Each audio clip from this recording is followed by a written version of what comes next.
Charles de Gaulle was born in Lille, France in 1890 into a family that valued Catholic faith, national pride, and history.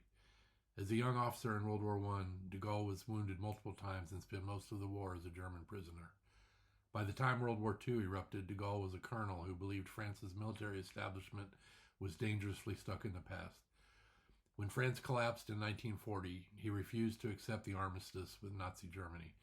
Instead, he fled to London, delivering radio broadcasts that claimed France still lived, even if most of the world didn't believe it yet.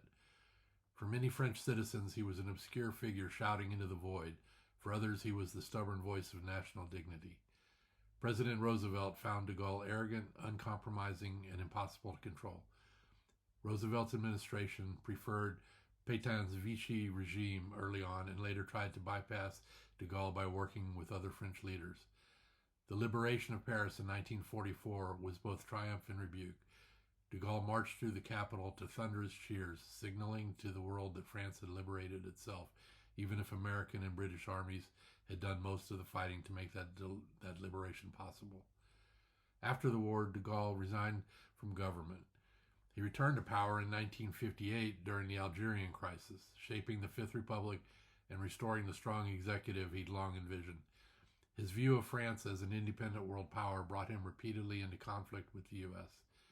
He pulled France out of NATO's integrated military command, criticized U.S. leadership in Vietnam, and demanded that the United States redeem its dollars for gold, an early crack in the monetary order Washington sought to maintain. To de Gaulle's demand that all American GIs get out of France, U.S. Defense Secretary Dean Rusk famously reported to have responded, including those who are buried there. To Americans, de Gaulle could be infuriating, a leader of a country that no longer held global dominance, insisting on being treated as equal to a superpower. To de Gaulle, American frustration only proved his point, that France needed independence, not patronage. He openly distrusted U.S. intentions and made sure France never became what he once called a satellite orbiting around someone else's sun.